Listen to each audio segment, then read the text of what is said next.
What's up, everybody? Welcome back to another episode of Out of Our League. My name is Gage. I'll be your host slash co-host slash whatever today. Joining me is, as you can see, a full house. It's going to be a pretty awesome episode. Over on the very far left, we have Al, the Predator Tribesman. Hey, hello. Down below him, we have Kumail H. Hey, how's it going? Middle row, like smack dab in the middle, we have Solid Snake. Or wait, what is it, Semi-Solid Snake? Is that what you're... Yeah. Okay, Semi-Solid Snake himself, Philip J. Woodward. I just want to say, Greg, you're pretty good. Damn, that's fucking awesome. Do we curse in this show? That's awesome. Yes, absolutely. Right down below, we have Robin GL. What's up? Very bottom, we have Ben at Please Be Excited. What's up? And as you can see right over there, top middle, we have a very special guest today, the one and only Greg Miller. What's up, Greg? Gentlemen, thank you so much for having me. If I can start with a very simple message. Gino Viteri, fuck you. Fuck you for thinking you could go before me on Simply Sassy. I won't live for it, sir. All right? Coming at me on Twitter. Well, I got to go before Greg. This is the best. Look at you now, clown. Look at you now, clown. Well, that's one community question out of the way. Great way to start, you know? Jesus. Didn't expect it. how are you? Chuck today. Live on camera, it'll be good for the rest of you. It'll really bring up the views. Would be really Yeah, happy right? with that.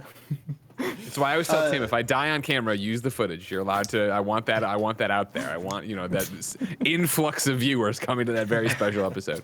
This is how 100%. we truly make it into the mainstream, Gage. Thank you for your sacrifice. You're welcome. For the greater One of good. you had to go for this to work. One of you had to go. Oh, God. Oh my god. So just in case... The problem is if I die, no one's going to realize, it'll just go quiet. And you guys won't even know. No, Ben! Why is Nick not on content anymore? Because surely Ben is just Nick. Just putting on a dodgy Australian accent. So for those who don't know who Greg Miller is, I assume anyone coming to our channel probably knows Kind of Funny. But just in I would hope case, so. who is Greg Miller?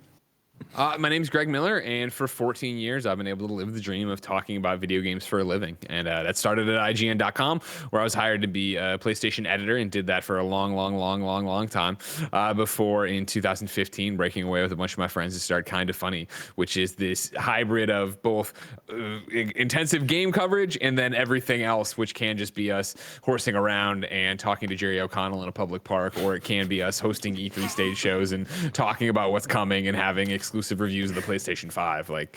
We basically get to turn our passions into podcasts, and we love that. Greg, if I can start off by asking you two questions. Sorry, Phil, do you want to... No. Go for it. Go for it. So every time I see you on the podcast these days, I think Greg Miller's looking fucking well for himself. Sure. And so the first question is what kind of hikes is Jen taking you on for you to look that good? And two, on a more serious note, it's been about a year and a bit now since we've been in lockdown. How are you personally coping as an individual? Are you feeling okay? Is everything all right? Sure. To start at the back half of it, how I'm feeling and stuff, I'm feeling great. You know what I mean? I think I can only speak for, myself and, our family and Lucy and Kind of Funny. But I think suddenly having this light at the end of the tunnel and feeling like we've turned a corner on COVID is super helpful. I think when it was those, it began as 2 weeks, then it became a couple months, then it became just, it's never going to end. And that never going to end section was so beat you over the head, grind you down, kick you, you know what I mean? It was destroying you, I think. And I was having those mornings I've talked about on shows, right, of waking up and you're angry for no reason. Everything's great except for the fact that there's a global pandemic. You can't really go out and see your friend, you know what I mean? But in the grand scheme of things, it's fine. It's the joke I always tell people on shows when we have guests and I ask, how are you doing? And then they always and I'm on the 2020 curve, on the 2021 curve, how are you doing, right? Everyone's obviously worse, if you're hopefully, knock on wood, you're healthy and you're able to be on a podcast, you're doing pretty well. Now that we're there and vaccinations are starting to roll out, here in California, April 15th, or I should say San Francisco. I think it might be April 19th or 18th for everybody. But in San Francisco, April 15th, you're able to go get or sign up for a COVID shot and go get a COVID shot no matter what. And so having that and seeing our friends start to get it, seeing some of us start to get it, Kind of Funny. It's been, uplifting. And I feel like you finally see, not that we're going to go back to normal anytime soon, not that everything's going to be a switch thrown, but not having that pressure on top of you has been great. And I think right now, we're seeing that that pay off, and it works for us, in terms of feeling good about it. And then in terms of looking good on camera, I think a lot of that are angles. The beard helps hide everything. The camera being up and tilted a bit hides a lot too, because there'll be definitely times where I'm sitting back and I should bring my chair up, I guess, where I'm sitting in a thing and I'll see like this part of the gut just hanging over the belt. And I'm like, no, we got to suck it in, push this up, move it around. Someone's into that though, Greg. So. Oh yeah, a lot of people are into it. Jen especially. She put up a photo of me in Portillo yesterday. That was me without my beard. I'm like, I don't know why you married this person. Like, what were you thinking? So yeah, the hikes are helpful. And then more than that, it was a little bit of I was already, I want to say, good at breakfasts, where I think I talked about that too. I had a turning point a while back where I was just like, you know what, I'm just going to eat, I love yogurt. I'm going to eat yogurt at every breakfast. And it's also now, though, like in the terms of like the grazing and snacking, almost at IGN. God, how many years has it been? 6 years. Kind of funny when we were in the studio, right? It would be, have a cup of coffee, run in there, and then demolish 2 of the Little Debbie snack cakes somebody had sent or whatever. Like, donuts came from EA that day for summer release, and you're just eating garbage. Whereas here it's been way more like, I'm hungry and I go into the kitchen and it's apples and oranges are there, and it's like, okay, cool, I will actually eat this and move on it. Whereas I think in the studio before, we were just surrounded by junk food. It was easier to make those bad decisions. It doesn't fucking help that you had like 15 cases or 15 billion cases of fucking LaCroix everywhere. Yeah, but I mean, that was even before I started drinking like the mineral water. Like now I'd be helping out on that. I'd actually be doing something about it now. I'd actually go for it. Maybe we'll get 15 cases of San Pellegrino when we move somewhere. Maybe. No, thanks, Greg. I'll flip over to you, Phil. Yeah, we just had a community question that related to Jerry O'Connell, so I figured I'd throw that one out there. Yeah, sure. Stephen What M. a Sousa. weird show. What a weird, amazing show. But like, I don't know if you watched the Patreon show afterwards. Like, he had to go, so we just sat there, and it's literally all 4 of us catching our breath. Like, what just happened? That was like the most. I've never had a guest come in, match our energy, and go that way. Yeah, Stephen M. Sousa, like he says that Jerry O'Connell meant a lot to him, in his childhood and whatnot. And so it was really cool to see him actually on the show. I mean, when you were still working at IGN thinking about making Kind of Funny, did you ever think you were going to do an interview like that?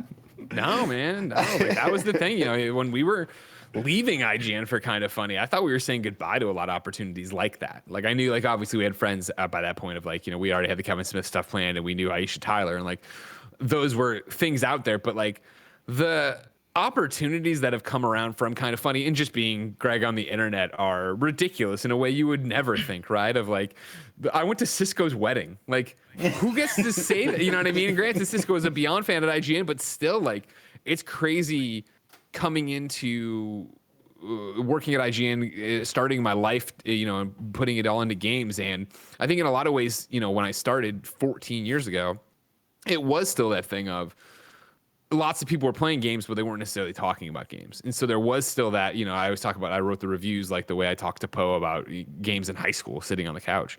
And so the fact that you get to a place now where, yeah, like, the barrier to entry to meeting somebody is just a tweet, is just a podcast. The fact that, like, I'm still not clear on it because we never got into it with Jerry, because it's always a weird thing, but like, at least a little bit, Jerry O'Connell listened to the Kind of Funny podcast before we knew he was listening to the Kind of Funny podcast. It's like I call out in the actual episode, right, of like, it started that I tweeted about sliders, but I didn't tag him. And then somehow he got involved and quote tweeted. He's like, I also love the Kind of Funny podcast. And you're like, oh, that's funny. Yeah. And then it was the follow. And then it was the DM of like, you want to be on the show? He's like, yes, I do. I was like, all right. And then it was him on the show calling Tim the engaged one, even though I did not introduce Tim as the engaged one. You know what I mean? And like, sure, he could have listened to one other podcast and heard me say that and picked up on that. But it was just a weird thing, the confidence he had talking to Nick about beards and like knowing that's a thing for Nick. Like, he knew that what things were for us. So it's very bizarre that like my desire to go tell the world about, PSP games somehow has led to this, me interviewing him in a park. That's awesome. I think the Greasy Boy was going to ask a question, Robin, related to sort of IGN. Yeah, so Reese Boy wants to know, like, you left IGN a long time ago. Right, 6 years ago. Yeah. Is there something you miss doing journalism and all that? And do you want to get back to it someday? No, because I think everything I do is an extension still of that. And even at IGN, by the time we leave in 2015, right, like, I don't write reviews anymore. Like, it's this truly bizarre feeling to look back at what my career has been and think about, like, getting hired, Roper walking me around the office and sitting me down on my first day, and to talk about it just a different industry, right? Like, he sat me down, he's like, all right, this is your PS2, this is your PS2 test kit, this is your PS3, this is your PS3 test kit, this is your your PSP, but you already have one.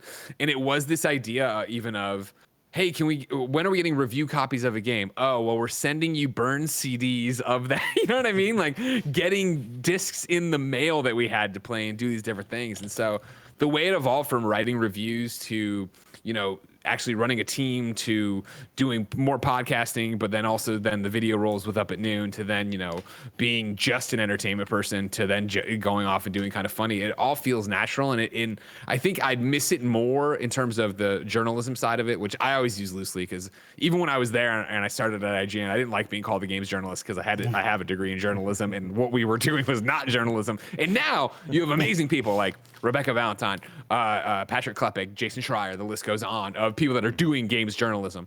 But getting there and, writing about games and being a critic is what I always thought I was. Like, I still feel this is an extension of it. And I think I might miss it if it hadn't grown with me and changed with me. And if I wasn't working with if I wasn't still working with the same people. Like, you figure, the people I hit up to talk about PlayStation 5 stuff when we were getting ready for PlayStation 5 launch, these are the same people I was talking to on that first day when Jeremy Dunham was like, your goal this week is to get me an exclusive every day, which at the time was like literally hitting up upcoming PSP developers and Sony and being like, can I get exclusive screenshots? And then being like, yes, nobody's talking about PSP. Here you go. Thank you very much. You know what I mean? Like, I'm still talking to those people at PlayStation. And you look at, Microsoft, you look at some turnover in Nintendo, but Capcom, stuff like that. Like, these are the same people. And a lot of times in the same way, you look at games journalism or enthusiast press and you see somebody like Rebecca Valentine, who we knew from gamesindustry.biz, now being at IGN, right? And people moving around that way. It's similar there, where I'm talking to people at EA that I knew from Bethesda, that I knew, like, the list goes on. Andy McNamara being at EA, but he used to be a Game Informer. Like, it's a small industry. And so when you're a bad penny that just keeps turning up, you meet the same people and it kind of feels like the same thing, even though it's really different. I've just got this image on my head right now of Dunham just being like, get me photos of Spider-Man right now. I need exclusives of PSP games. just basically loosely talking about working with the same people at the moment. Sure. It seemed like you had a reluctance before COVID hit of getting people onto the show via video, and now us having to adapt to communicating via video. Do you think that when you're back in the office that you'll be still like doing some shows via video? 100%. And in terms of the employees as well, like Tim, Nick, all those guys, and Joey as well, girls as well. Yeah. Will they do like a hybrid of working from home and working in the office, or how's that going to work in terms of Game Over Cave Podcast?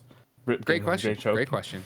I think for sure, the hesitancy before was clearly, as we are living in 2021 now and through 2022 or through 2020, was based on an outdated idea of where we were at with streaming technology. I think it was me at IGN having to have done Skype interviews or roundtables or whatever that were, not good, that were so far back that video quality wasn't there and all these different things, let alone the fact that I think this forced everybody to figure it out in a way that wasn't before, right? Where, most people now have at least a webcam or understand a little bit more of, well, I should wear headphones if I'm on this call so there isn't this giant echo. We had, back at IGN with all sorts of different things had tries with that just didn't work and the quality would drop and yada, yada, yada. So my hangups on it when we were in the office at Kind of Funny, and it was very much like, no, like there'll be a different vibe to it. I don't want that. Clearly, it was based on outdated information and outdated tech and me not keeping up with it myself. And so now as you look forward to 2021 and beyond, and what this means is people get vaccinated. Beyond. Very good job, boys. My belief is that, you will see us move to a hybrid model, both for employees in some regard and then also for guests, right? Where I think now that we have this down, we'll have to figure it out. It will, I think, be case by case in a lot of ways when you talk about a show, because great, I totally understand right now. I don't know if you watched the Gamescast review of Outriders, right? I totally can wrap my head around 6 of us coming in and doing this thing and calling it out, and I can't see Joey, but I know to kick to Joey eventually and she'll be there with an idea. I don't know because we haven't done it yet, and we'll have to do it when we do. But when we eventually do go back to a studio, I don't know how that looks when it's 5 of us in person and 1 person on Skype. And then is there going to be that weird delay where it is that we keep or I think of what was it when we did? Hold on, I almost have it. No, I forget. There was some show we did back in the day, and it was this whole thing of the problem we have as a group when you introduce someone new is that we know each other so well. And I know how to go, and Tim knows when to interject, and Andy knows when to do a joke. Nick doesn't understand any of this and just does what he does. We understand how to vibe off each other, and bringing someone new into that often, if we don't prep them and we don't talk about it beforehand, is hard to get them off the bench, right? Like I feel like people have a hard time knowing when to jump in, what's overstepping bounds and such. And so my concern would be putting someone into a situation like this where they're on Discord, but we're all in person. Are they going to be able to break in? Is there a delay there? Yada, yada. Again, though, this is all based on outdated information. I think it comes down to us biting the bullet and trying. And I think, you start looking at like where our shows are right now, right? Where it is like, XCast is filmed in 3 different locations and only one of them is San Francisco, right? Like, what does that look like in terms of when we do come back, is Gary coming in for Widow Wednesdays on Tuesdays, or would he still want to be at home? How's he doing it? Every situation is going to be different too with COVID and immunocompromised people and things like that. Like, there will be a whole host of new problems to solve by us going back to the studio, but my belief would be that very much, we will be doing a hybrid method. I couldn't stop thinking of like that one morning show where Kevin just goes into the background like Zordon, like having that first show. Yes. Yeah, for sure, right? And that's the kind of shit we will inevitably do. And I think you'll see it too in terms of, we have so many different products right now going. You figure as I talk to you, right, they are recording in review for Mortal Kombat and they're recording XCast. And so it's like clear. I mean, with the size of the studio we're running, and what last I heard about a Studio A and a Studio B, and how there'd be ways to do that, but it also would probably be incredibly easy to say, cool, Kevin, you're in here in the afternoon and you're doing interview. Barrett, stay home and you just do that. XCast is satellite, and maybe not every week it is. Maybe it switches off. Like, we'll feel all that out as we eventually get back there. Cool. Thank you. I'm sure that makes every single one of us very happy, because if you're not going to be doing remote interviews via video, then we can no longer copy your content. So yeah, it's very true. We'll be happy to be copied. Don't worry about that. Remember, Matt Batson said inherited. Okay, we're inheriting the content. Yeah. Well, we were the first people to ever talk into microphones, so yeah, you are definitely. I can't believe so many people have copied us on this one. Speaking of people copying people, go ahead, Bill. I was just saying, to be fair, we do have a show called the #NotKFAF Photoshop Challenge. So I love it. That's the most amazing thing. I don't know if it'll make the cut, but somebody had tweeted, I know, a question of like, how does it feel to see Kind of Funny Best Friends rally around stuff like that and do their own versions of it and yada yada yada. Like, that's incredible. That's like the best case scenario of all of this, right? Like, I always talk about it like, you've heard it a million times, I know, so I'm sorry to keep saying the same adages, but like, we exchange the reach of IGN for the intimacy of Kind of Funny. And that means, and like I always say, we're not building it for you, we're building it with you. And I think we lose sight of it. I think everybody loses sight of it at times, where it does feel like it's crazy to me, the way I think about you and our relationship, that there will be people on the subreddit that when I pop in and respond to their Reddit thread, they're like, oh my God, Greg's here. And I'm like, are we? It's I don't think, and that's awesome and that's amazing. Don't get me wrong. I don't think about bringing in new people. I think about the fact that we're all it's the same group. It's always been. You know what I mean? And like, that's clearly not true. We're bringing in new people every day, and that's fantastic. And of course, people age out or things change and yada yada.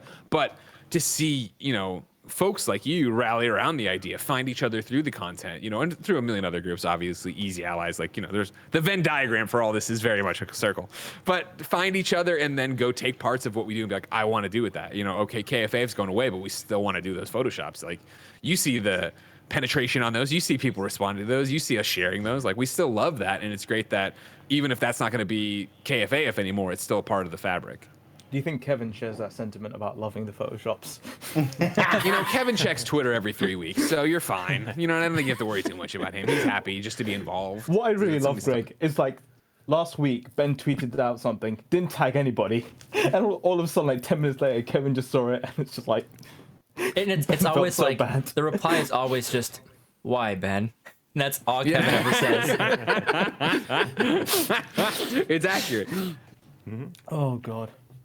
You were going to ask I've a got no question, defense Al. to Oh, I was going to ask the community question that Greg you just responded to, but okay, you perfect. spoke about intimacy of Kind of Funny. I don't think what we have right now would have been possible without the Kind of Funny being as intimate as you guys make it. And also another aspect of that would be very different without the intimacy of Kind of Funny is I think what JT here is asking. You keep going from strength to strength, and it's so good to see. No questions for Greg. Just want to give him thanks for getting me through some tough times with great content as an escape. Now that, because I can definitely relate to that, and watching your content as an escape with the intimacy you guys actually show and give us makes it that much more just meaningful. Sure. And how does that make you feel in terms of like IGN versus Kind of Funny? And I mean, like, it's IGN versus Kind of Funny is an interesting way to address the question, right? Because I feel it with you, and I know you've heard this as well, right? Like, making the content gets us through the hard times. I can't tell you how much I love going in and doing a podcast like this because it's the time I get to turn my brain off on the other 900,000 things I need to worry about that are wrong, and both, for Kind of Funny in personal life or whatever, just chores, Portillo, whatever, and focus on something. And so like it's always is that this hour long that we're doing something, this content we're making gives me that outlet to be crazy. And like, think about it in your daily lives. How many times would you sit around with your friends and manifest Grover into your head and laugh hysterically together about the stupidest stuff? Like, especially as we all get older, right? There's that joke that goes around the podcast or the internet every so often of like, once you turn 30, hanging out with your friends is making a podcast. But it's true. And like, we get to do that multiple times a day and have it. So like the escape you get from listening is the escape we get from creating, and it's why it works. And so to compare that back to IGN, right? Like, the power is us owning it. There was always that thing of even if you considered, and I did, and this isn't like hubris, I hope, considered me the face of IGN or one of the faces of IGN, right, next to a Naomi, a Damon, a Jess, depending on when you're there.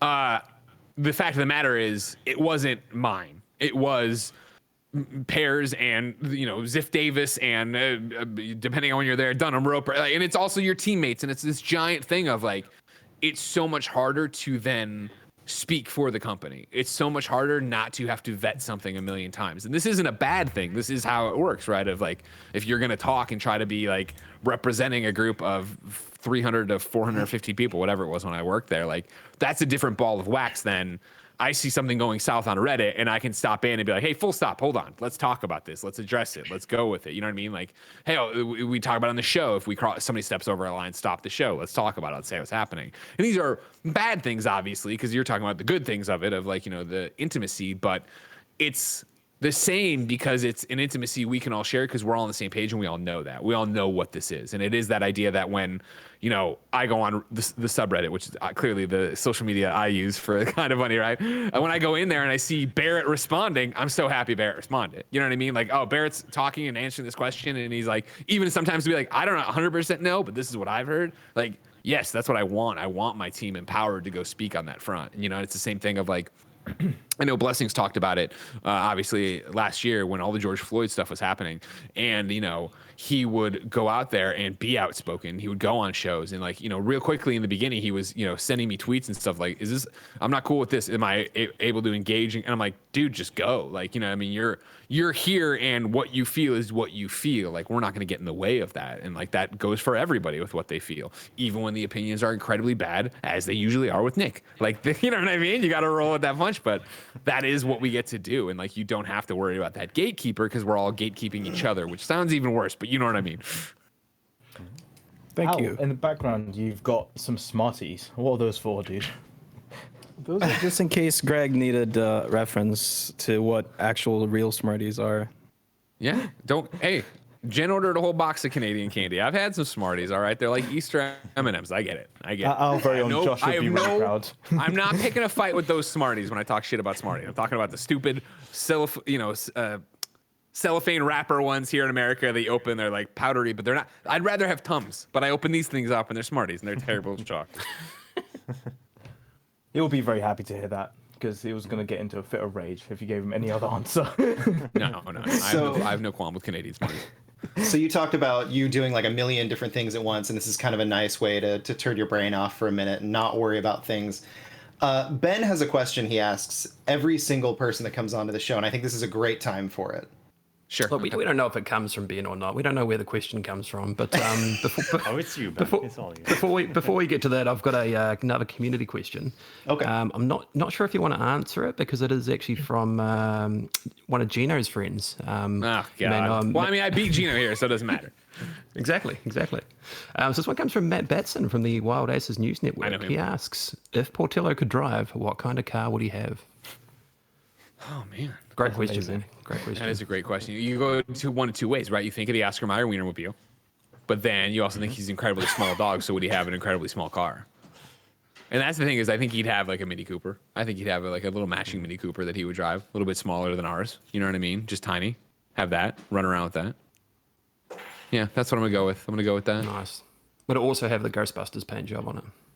No, that's not his shtick. That's my shtick. I feel like his would be. I think he's so uncreative. It would just be like it would be that red brown he is. I think that would also be the color of the car. Maybe there's a paw print on the side or on the hood. I'm not sure. Nice, love it. And so my question, or the question that we don't know where it comes from, that always gets asked on the show, is you are obviously everywhere. You're 1 minute you're presenting a show, you're an EA player, you're texting. There's been a lot of theories about what you potentially could be. So we've had theories from the Kind of Funny crew, whether you're an android, just a different species, maybe just clones like a multiplicity with Michael Keaton. We had some recent rumors and reports, I think it was last week actually on the show, that you may also be some kind of Emperor Palpatine clone. So I just want to get to the truth. I want to get to the answer as to how you're able to be everywhere at once.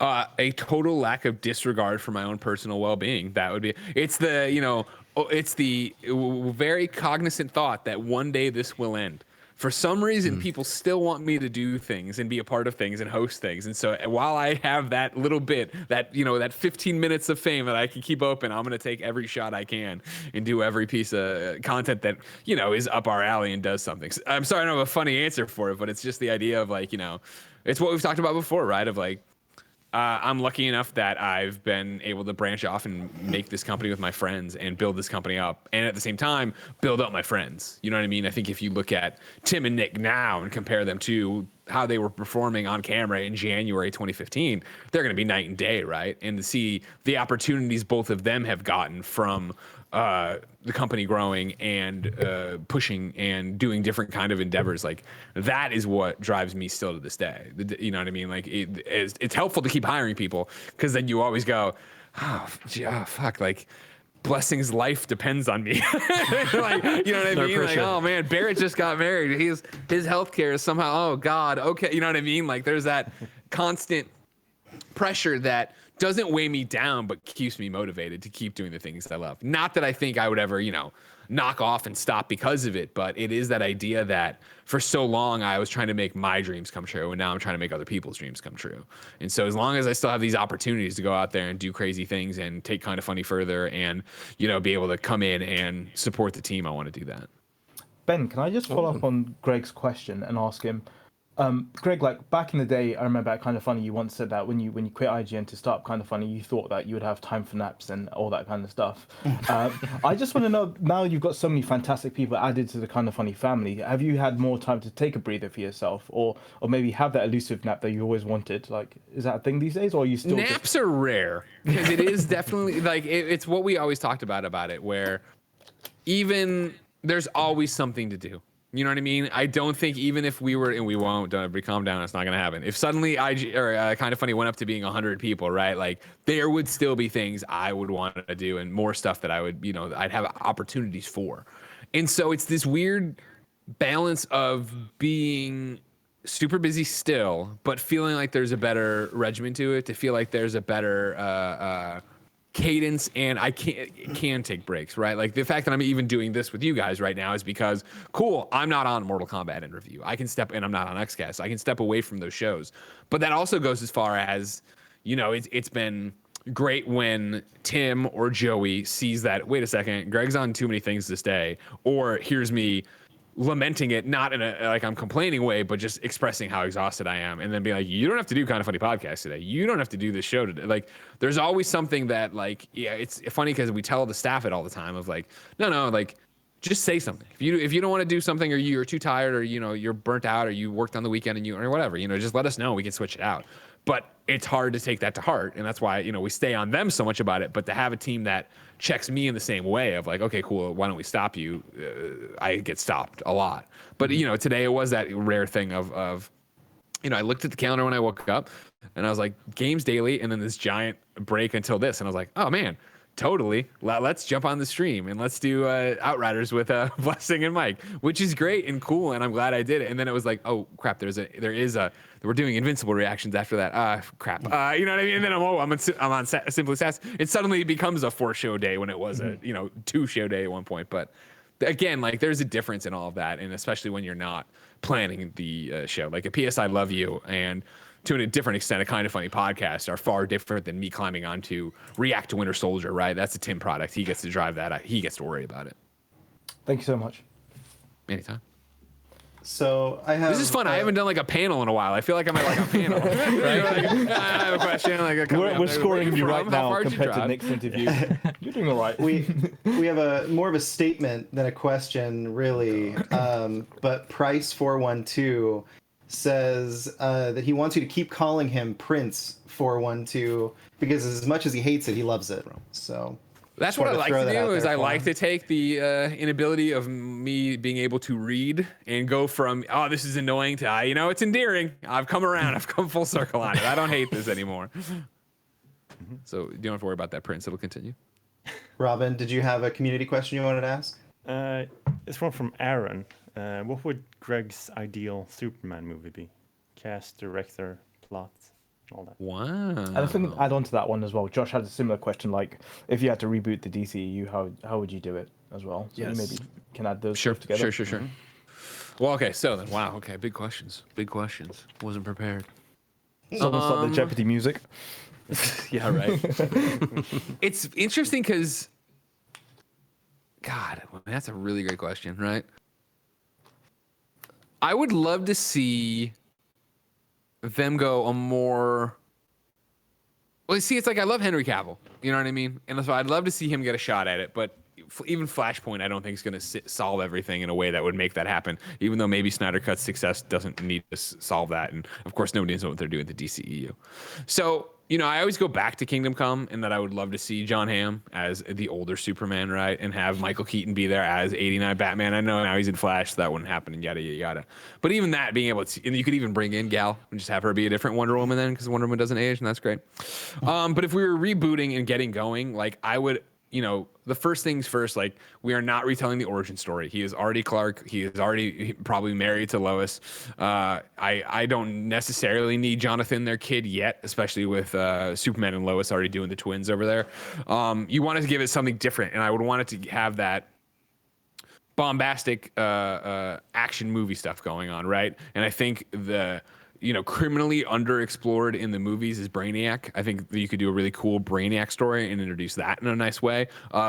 Again, you guys already know, he's from Krypton. You already know it's the Kents. You already know all that jazz. So let's do the story of, Brainiac being the reason Krypton got destroyed. Brainiac's coming to Earth. He already bottled the city of Kandor. There's all this stuff, and he's coming to attack. Really do the, oh, God, I'm tired. Jeff Johns, Gary Frank run that was just Superman Brainiac, right? Or in Secret Identity, right? Or just Secret Origins. But the one where Jonathan Kent died and he fought Brainiac. Like, you basically do that and have a really good run of that, I think, and have something interesting there that isn't what you already know. That's what I hate is, like, I'm such a big proponent of Last Son, the one where, I always talk about that being my video game that I'd want to see made into a Superman story where, a kid crashes out of the Phantom Zone, they adopt him, and then it turns out he's Zod's kid, Zod's there, they come back. It's like, how many times do I hate that we always see Superman fight Zod, it seems like, in these live action products, to a point where people are like, we get it. We understand who Zod is. We don't need to keep doing that. I don't want to go to the well. I want to give them something different. And so I think Brainiac would be a cool way to, number one, bring in a world-ending threat, show Superman, have those, big space battles, have him all over the place doing cool stuff. And then also, if you want to open that up to become the new DCEU, you could, have glimpses of what's happening in Gotham or something like that, and why the Justice League sidelined by this. But in terms of playing him, that gets interesting, right? Because that's never what I think about. I'm always excited when this stuff happens, when they do casting stuff, because it's never I've had my eye on it, with the exception, I guess, of Tyler Hoechlin. When I watched that Linkletter movie he was in about baseball, he had a mustache and he was doing a bunch of stuff. And he was shirtless. And I was like, this guy got screwed over. He should have been Superman. And then I think it was a year later he got on Supergirl as Superman. So I claim kudos for that. It's interesting because I think I love Cameron Cuff so much. He's got a look to him that I would love to see him do more with DC. I'd love him another shot in some way at being in the DC universe. Of course, I'd love to time travel back and get younger Tom Welling, give him the shot after Smallville to get out there. A little too old now. Let's read some Kingdom Come stuff. But yeah, I don't have somebody at the top of my list where I'm like, that guy should be Superman. And especially because I think Tyler Hoechlin's doing such a great job of being the Superman I'd like to see on the CW, where he is smiling and he is, Clark first, and he is a dad, and he's dealing with a whole bunch of different struggles. Greg, picture this. Right? Shirtless Superman. There and it'll be you. Yeah. Exactly. Yeah. I mean, if they're ready for that, that was always before I had anyone to talk to about it, I was like, if I was writing Smallville, I would cast myself as Bizarro Clark. Because, right, I was overweight, and I was like, I kind of look like, Tom Welling's failed clone. I was like, that would be the way to do it. You know what I mean? Don't worry about having being all, chalky white and angular. Just make him this is where we start the thing, and then we go somewhere with it. But I had no one to tell at the time. Nobody at the newspaper wanted to hear about why I thought I should be Bizarro Clark. Well, now you've got the prime platform of Simply Sassy. Exactly. So we'll make some stuff happen, Yeah. I appreciate that. Thank you. Gage, can we make it happen? I don't know if we can make anything happen, honestly. I'll be surprised if we can break 100 views on this episode. Do you guys ever stop and think about it, by the way, that if Christopher Reeve hadn't died and hadn't been paralyzed or whatever, he would be in the mix for this shit? He would have been in Crisis on Infinite Earths, right? He would have been in the Black Superman's Kingdom. I mean, that blows my mind to think about the world where we could have had that. We could have had a scene, probably with this multiverse stuff, of him and Michael Keaton. I would have just lost my mind. That's literally what I was going to say. amazing. Is the Michael Keaton thing makes me think that they totally would have brought Reeves in for the Flashpoint movie. Yeah, Absolutely.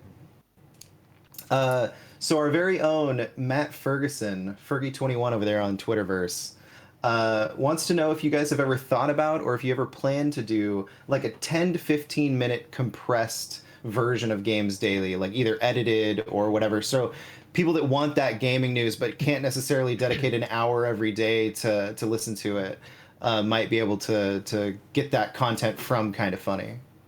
Sure, that's a really interesting take. I think there's no immediate plans for it. I would say that, yes, that I could see a product like that existing, but you'd have to see our games team expand more and get to I think that would almost be if you hired somebody who was both on camera and Roger, who was you know what I mean? The day, at the end of the day, they record into a down the barrel camera, right? Even if it's just looking off the page, breaking news in the old days on black and white TV of here's the top stories of the day and this is what you need to know about them. That could be really cool, but there's no immediate plans for it. But who knows The where we're evolution going? of the Blessing Show. Who knows? Yeah, exactly. I would like to. Oh, sorry. Oh no, I was just going gonna to give say. a shout out to Roger, just because I think there was a Yeah. cutout of the Jerry episode, and I didn't exactly know who Jerry is. If I'm being completely honest, I'm not into movies, but when I saw the clip out and just saw him talking, I was like, I have to click on this episode now. So a big shout out to Roger for those. Roger's killing it, dude. Roger's Yeah. amazing. Yeah, he was a great hire this year. So I just wanted to say really quick, if you do like short form news content, check out our friend Caesar Towers with his show Patch Notes. He does a great job doing a short form news content show every week. Does he Figured do it I'm- just weekly? Might as well. Yeah, just weekly, not daily, but yeah, he does a great job with his editor McKenna. They work together to do some really fun stuff with the Kind of Funny community, and it's kind of just a compact little 10 to 15 minute news show every week. Okay, I'll check it out. Wait, hold on. This isn't right. So we've got Patch 20 Notes minutes, guys. podcast. This is the Twitter home of the Patch Notes, a weekly RuneScape podcast available on iTunes. You're right. I'll DM Tweet it was to you, from Greg. December 1st, 2011. Yeah, email me the link. Oh my god. I mean, that does amazing. sound quite interesting as well. I do miss RuneScape. So yeah, guys, we've got 20 minutes. So I don't know if any of the Simply Sassy members have got like questions, or do I've you got- want to kick it over to community questions? I've got a really Go for quick Gage. one. It is a community question, regardless. This one comes in hot off the press from one Mario Not Bros. He asks, "Hey Greg, how's it feel to be the second best guest of Out of Our League after Mario Not Bros?" I mean, if you write in yourself to say I'm the second best, your vote doesn't count. I'm sorry. You know what I mean? Was he the best guest? Is that how it was, guys? Is that you can vote right now? You can tell me. Next question. I think arguably our best guest is probably Johnny Ace, because legally we have to say that or he'll kill us. Sure. So Sure, that's right. Yeah, he has friends in Malta. You don't want to cross. Yeah. You don't want to Well, cross. specifically you, Gage. Like, oh, he wanted me whole dead. episode. He wanted me dead so bad. Oh my god. So I'm gonna toss another community question out there real quick. This is from Campfire Design Studio, the wonderful creator behind the Wild Aces logo. He says, "My question is, what does a kind of funny theme park look like? Are there rumors true? Have people gone missing from the Grabbler? Are the riders in Scarpino Land inverted? Or the rides, sorry. And why It am would I work not either way. allowed They just get to inverted and they walk into the show. And why am I not allowed to skinny dip in the Busan cold brew fountain?" Oh my god, can you imagine all that Busan we'd be drinking there? Yeah, the kind of funny theme park is definitely a nightmare factory. Like, I think you have to worry about every horrible thing we've done coming together, where it's just, I like the idea of like the mascots, like, you know, the Disney mascots, but yeah, there's the Johnny Ace, right, and the giant felt outfit. There's the Grabbler wandering around. There's a Milk Mommy for sure going. Like, you have, there's Portillo's. There's, you know, there's a whole like petting zoo of dachshunds and Pomeranians for Portillo and Moose and all that jazz. Like, it is a incredibly low population park. Not many people coming through, and we've spent way too much money to make it hype as fuck. Of course, there's a lot of photo ops, a lot of things for you to stand in front of and get your photos. The rides themselves, yeah, they are pretty much the same 3 rides, but they are reskinned over and over again, so you hopefully never notice that there's something different happening. Really long lines, right in the heat, but Kevin keeps walking around. Just real Kevin, not a mascot. Just walking around telling you it's not that bad. Just Kevin over there all the time. It's not that bad. Get out of here. Do you think What that about it's restaurants? Like, oh, Restaurants? That's a great one. Is it just Obviously, you'd have- Portillo's? Yeah, there'd be a Portillo stand for sure. You figure you'd have winging it with Greg Miller. There'd be a wing stand for sure. LaCroix is like the exclusive water. You can't get away from that. You know what I mean? You can have a LaCroix or you can have a Coke. Then, of course, lots of IPAs, lots of beers floating around. Nick's got just the protein shack, the Scarpino protein shack, where it's just hard-boiled eggs and meat, and then like eggs mixed with broccoli and stuff. You're all like, what the hell? Why would you get this? And then Andy's walking around. There's twang vendors everywhere. You know what I mean? And then hot Cheetos everywhere. Yeah. They're It's walking just around all the the junk lines. food They're we're known for. throwing it in your face, and the lines like, have some twang. Yeah. I don't want this. Anyway, my eyes. I don't know why, but I imagine that it's like under that bridge behind Disneyland where there's just like nothing, and it's just all made of cardboard boxes. Sure. Yeah. I'm just picturing Mike running down the lines, just getting everyone super hyped and excited for the ride before they get on it. Yeah. He's definitely the announcer, right, of the thing, just telling you all the time. All right, party people. All right, I'm going to shoot out another community question from the one and only Vitz Patel. Oh, Vitz. He wants to say, firstly, thank you for all the things that you do. I just wanted to ask if you could talk about the Presence of Mind project with Alana and Khalif. Yeah. Seems like a great initiative, but struggle to catch it live. He struggles to catch it live. Oh, sure.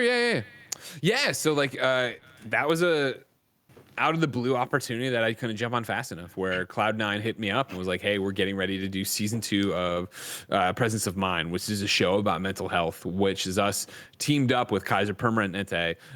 We have on the show, that'll be a nurse or a psychologist or someone there who's got a clinical background to help host through, but it's about having the conversations we all should have more of publicly and trying to remove the stigma from mental health, right? And I think that, obviously, I'd like to think at least that's such a big thing for me and Kind of Funny. And I think, we talk on this podcast about, us getting you through things, you getting us through things. Like, that is, you know, the longhand way of talking about, I think, how is your mental health, and it's okay to not be okay, and it's okay to show vulnerability, right? I think that's been definitely a, you know, topic of my career, or at least something I'd like to think of as one of my strong points in terms of here's where I've messed up, here's where, you know, I've had a rough time, I am having a rough time right now, my cancer, you go on about it, right?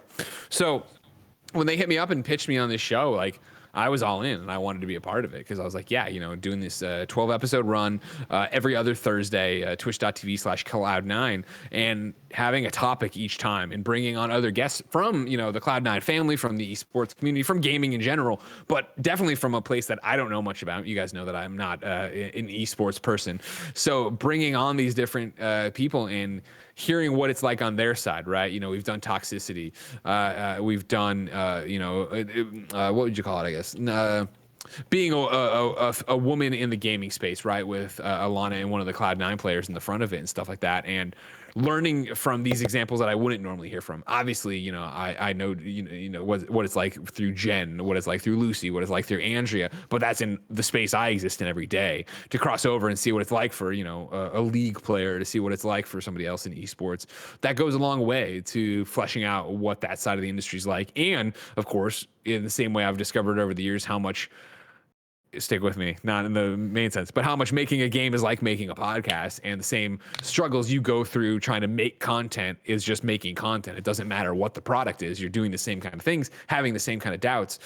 Being able to talk about that's important, and bringing in audiences for that. And, you know, I think we're gaining steam on it right now. You know, it was one of those where it was coming together to the last minute. We went and did the first show. Now we're talking more about it before we get out there. We're taking listener or reader or viewer questions. They're working on it, seeing if they can get it up as a podcast. Because of course, you bring me, Alana, and Khalifa, and the entire audience is like, I know these people from podcasts. Can we get it as a podcast feed?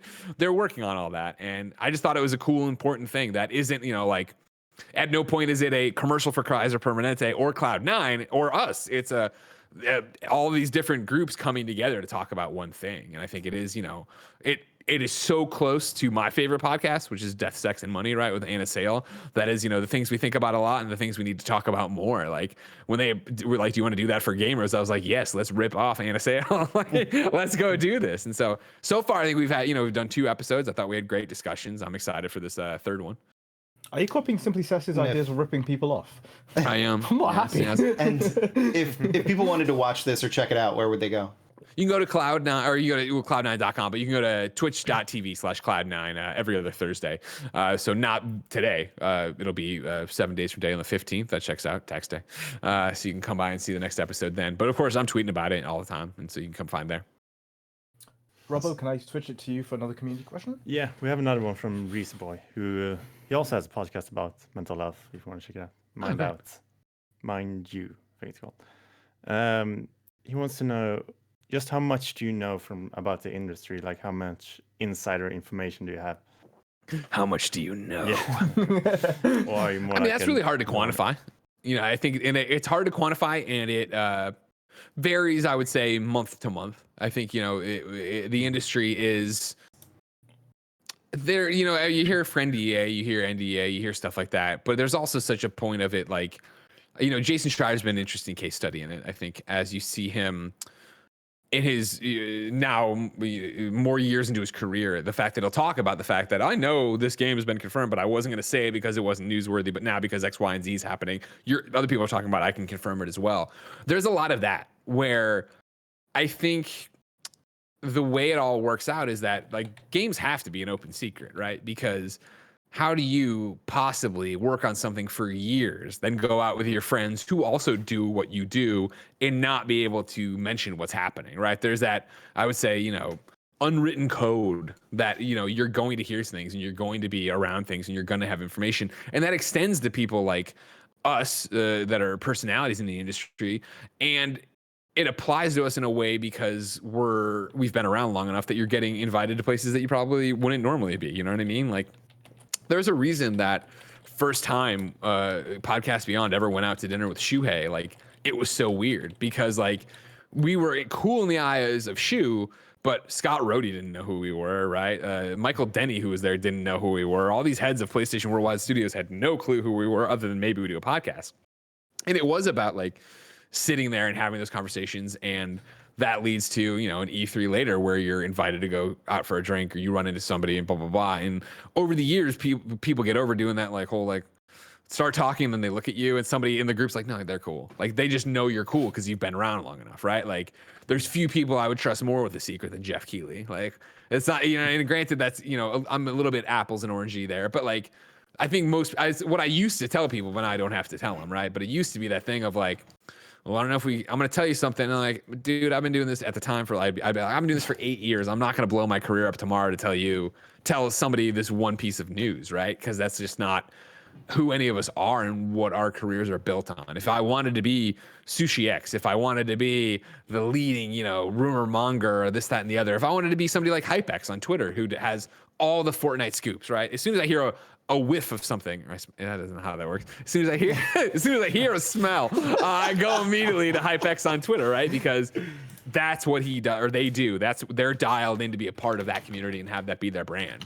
Whereas us, we're not. So, but that also leads to it ebbing and flowing, where there'll be times I'm flush with information that I know all about a game long before you ever hear about it. But then there's other times where that doesn't come up in conversation. Like, I think, you know, it's always interesting where the amount of friends we've had, right, from IGN or any of in the industry in general who cross over to a development role and, you know, are working on something. I mean, look at Scott Lowe, right? Like I officiated Scott's wedding, right? And then Scott went to Naughty Dog and stuff like that.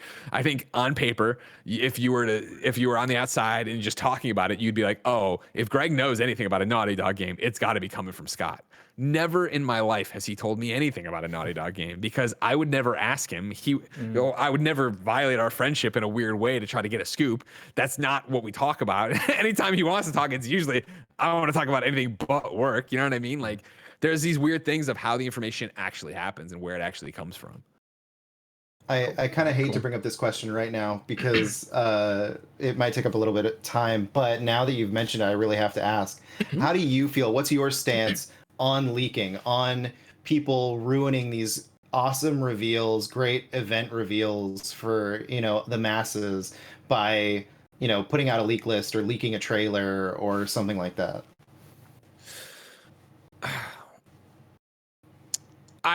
My reaction always is, oh man, that sucks. Because I think about like the people, blah, blah, but then it's also, oh my God, this is awesome.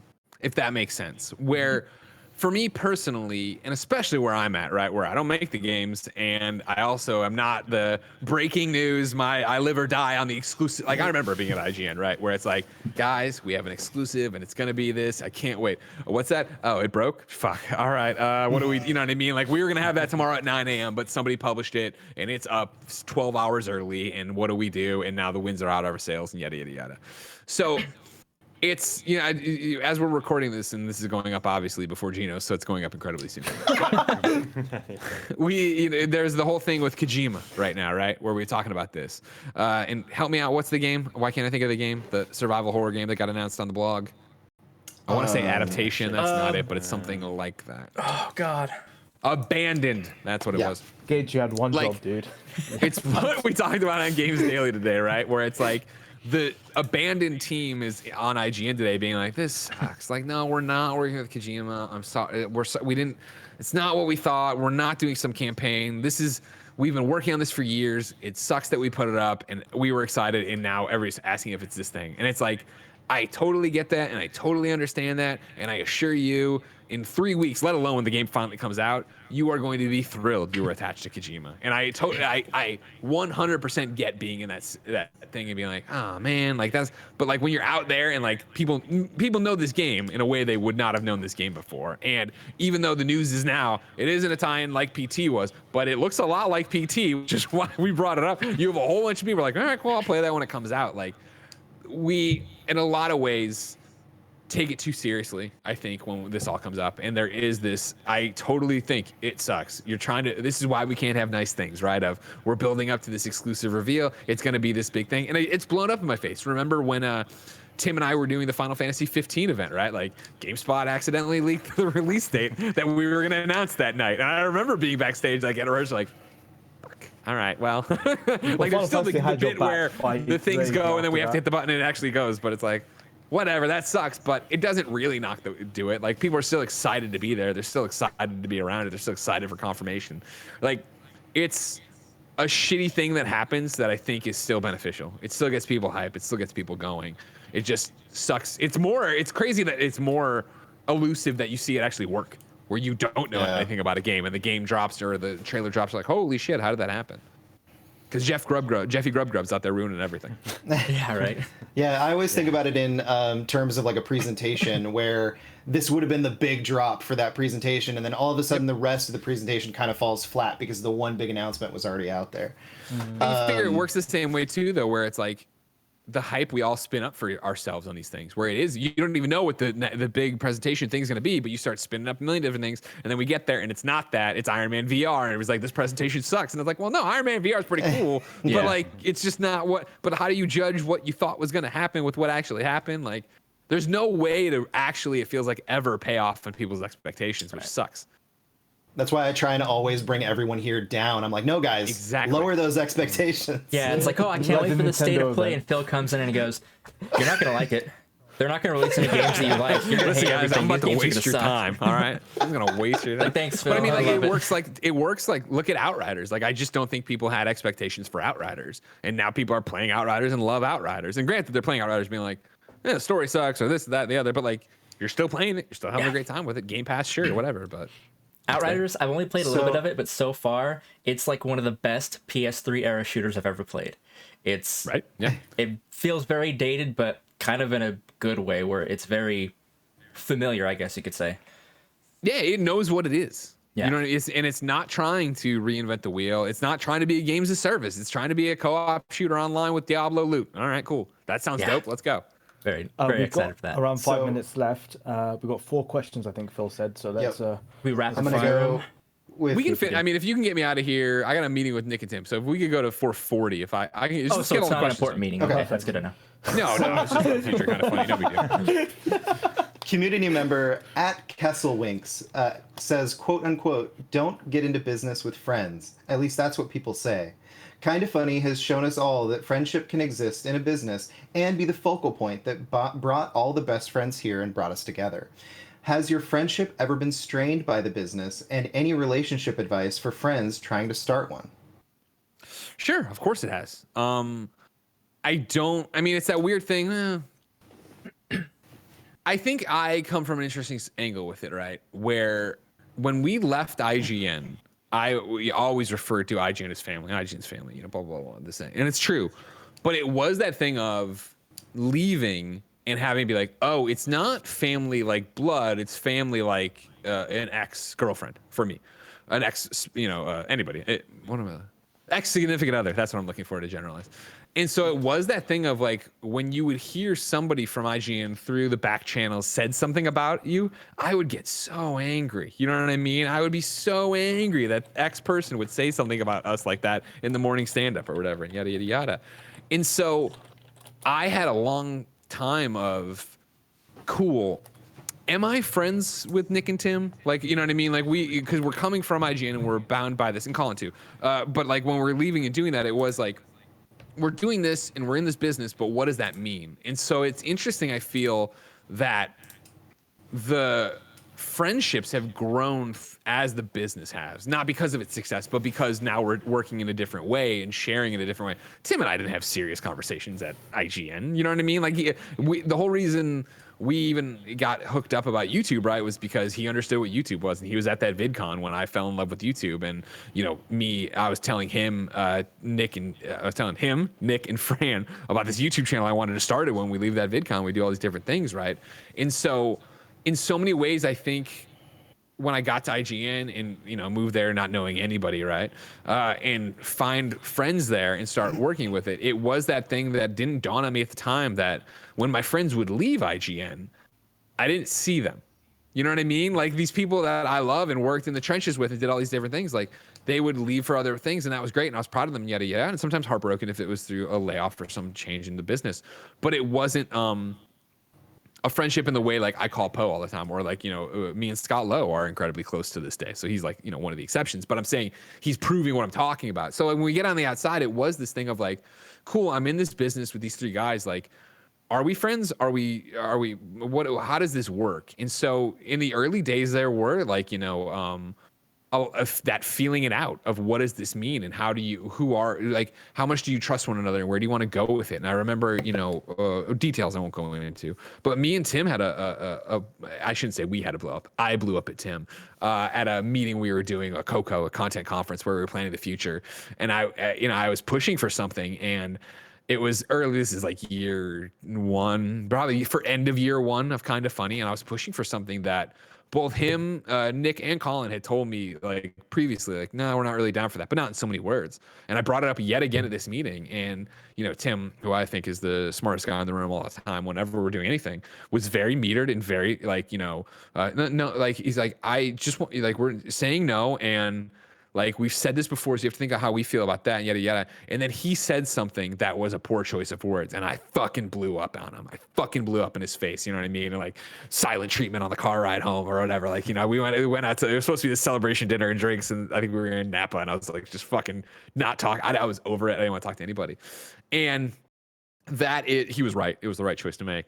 And I, of course, woke up the next day, or then maybe not even the next day, but over time understood what it was and understood why it happened.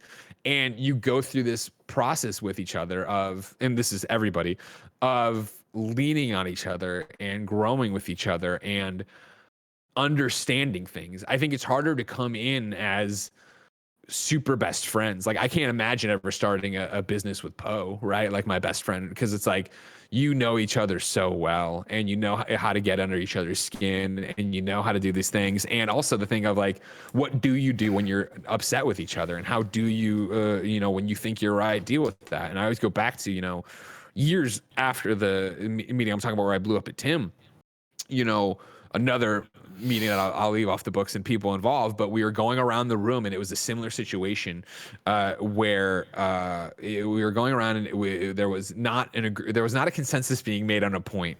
And I'll name names. It was Nick, right? And Nick was the outlier on this, and he was getting animated, and we came around, and he's just like, this is how I see it. Do you guys not see it that way? And it was me and Tim, and I'm like, no. And Tim's like, no. And I will never forget it. Again, this is after years of being partners together. Nick looked and he went, fine, then you're right and I'm wrong, and I'm sorry. And it was that thing of like, that's the level of faith we have in each other, where you can sit there and believe with your entire body and being that you are right. But if in this, I totally apply this to Kevin and Blessing and yada, yada, yada. But in this moment, right, you're with your two other founders, and it was just like, no, that's not what it is. And it was that thing of like, okay, cool. Like, I can't see that, but I trust you enough to do this. And that's where we are now, where I think you see it every day, where in the meeting I have to go do, where it is that thing of like, not that this is a tense meeting at all, but it is that idea of coming in there and we present the facts and we talk about them, and then you come to a consensus together, because we're all doing this for the same reason. We're all going to the same place. But yeah, starting a business with friends is incredibly difficult, right? And you all have to be on the same page. Like, you all have to want the same thing. And even if you think that you don't agree on certain issues, like, obviously that can end very badly, right? And you can get too deep into it, and then it is a huge issue. Love and sex stuff is all about communication. Communication, every relationship, right? It's not just love and sex stuff. I have a question from one of our best friends, Jessie G. She says, not really a question, but a thank you. Thank you, Greg, and everyone at Kind of Funny for being you and creating the wonderful community that you have. Without it, I wouldn't have met my closest friends and found a place to share my weird and wonderful art. Just thank you. No, thank you. I mean, that's the thing I'm talking about, right? Like, I can't believe that people thank us for doing this. And I get it. I do. But it's like, it's y'all's willingness, right, to open up. It's in believe in this best friend thing that sounds so weird when you first hear it, and go that extra step of DMing or talking to somebody or playing a game with somebody that you think's cool but you don't know. Like, I can tell you from our stats, right, of consumption, like, even though the Kind of Funny best friends are so powerful and so cool and so whatever, the ones of you making podcasts and sharing your art and doing stuff, you're a fraction of the audience. There's a whole bunch of the audience that does consume it in a very traditional way of, cool, I love these guys and I love hanging out with them, but I listen to the podcast and I move on to the next podcast in my day. And again, that's fine. We're happy to be there too. But it is the Kind of Funny best friends that are going the extra step to step out of their comfort zone and go interact with each other. Thank you for being part of it.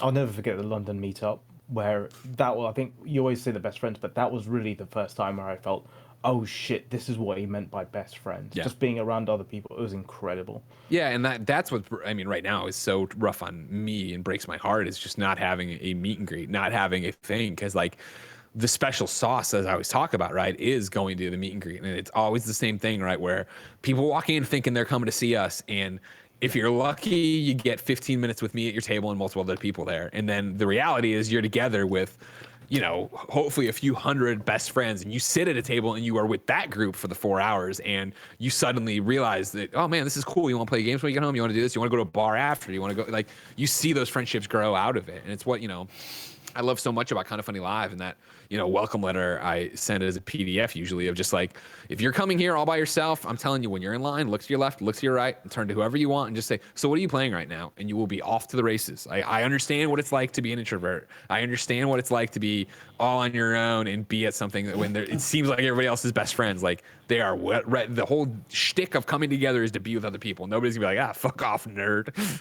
Oh, Yeah, I flew 6 hours to go to just hang out in a crowded bar with not knowing anyone there, and came out of it just with amazing friends. So Yeah. you're absolutely right.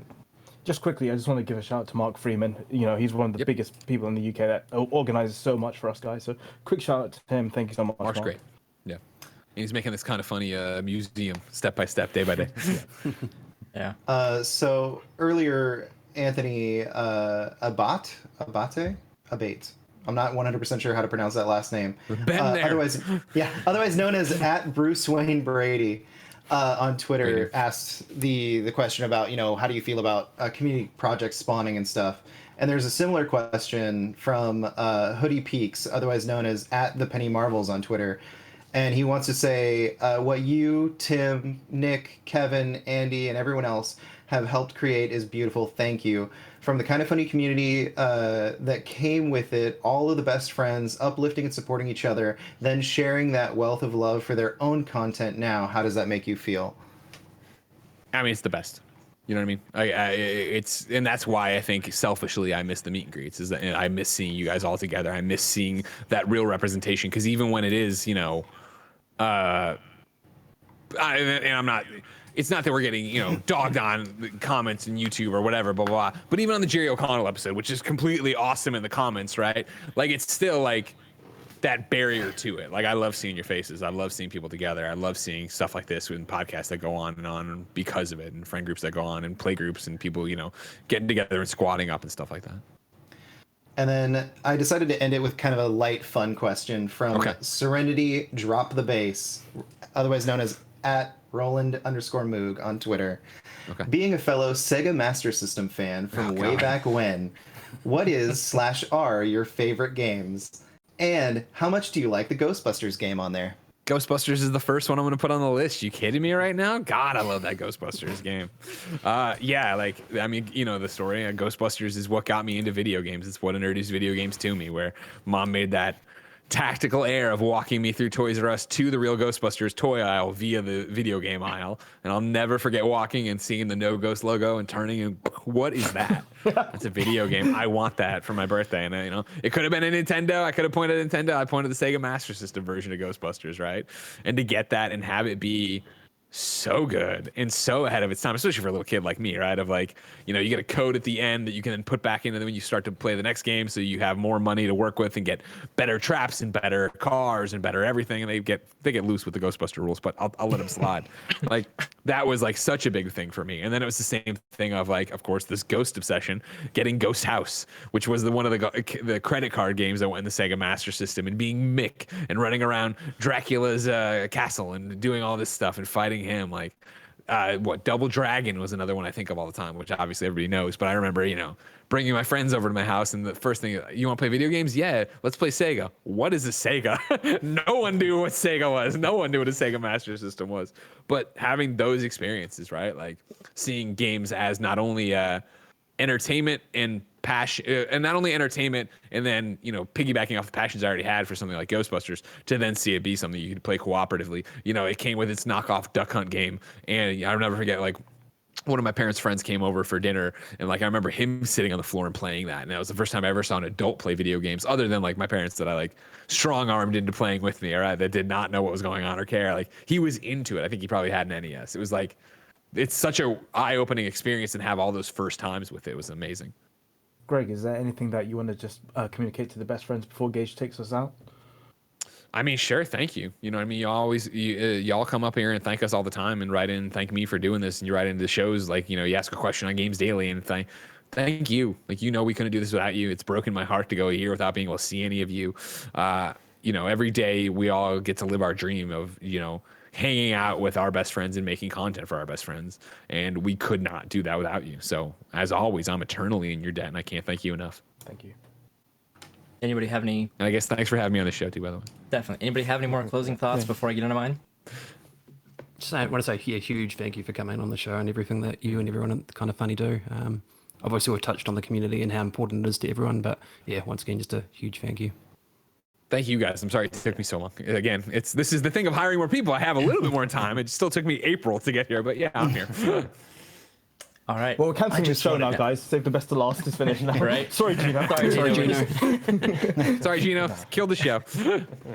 So that's what I wanted to piggyback off of. I know we all kind of share the same sentiment. And I know with you, Greg, the initial email I sent you was a very long-winded kind of outline of why I wanted to have you on the show and what Kind of Funny's meant to me over the years.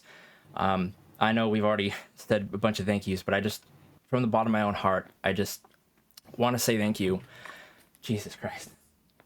Now you know how I feel, huh? You see me crying on these shows all the time. You think it's easy? Look at this.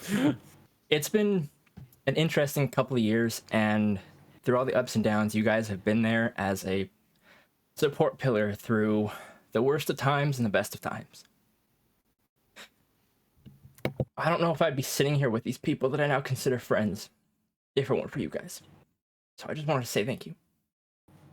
No, I mean, thank you. That's what it's all about. Like, if there's anything, I hope that's the legacy of what we do and what we do. You know what I mean? Like, and that's hard to put into a mission statement and tell an advertiser, but like, that's the point of why we do this, is because it legitimately is, we want to hang out with our friends and make a spot to make more friends. And so thank you for listening to that message, and thank you all for making shows like this. Absolutely. And thank you for joining us on probably one of the best episodes we've had of this show yet. I know I said that every episode because I don't want to play favorites with people, but I appreciate it. But this time you meant it. I will listen to the Gino episode to make sure you say, like, you know, one of the worst, or like one of the middle of the tier ones. You know what I mean? Yeah, I'll have to go and I'll have to edit that funny. together and just put something dead in the middle where I go, the show sucks, Greg is better, and then awesome. Well, thank you everybody else out there for watching this show. Thank you for supporting us on all of our content. It's really meant the world to us. Stick around. Next weekend, we're going to put out the Gino episode. If you haven't already seen them, last weekend we put up the Cameron Kennedy episode. Oh, wait. Yeah, that came out last weekend, and the weekend before that was Ace of Green River. So go check those out. Nice. Yeah, we'll see you in the next one. Till next time. That's Greg. Bye, everybody. And he's been out of our league. Just remember, everybody, you're pretty good.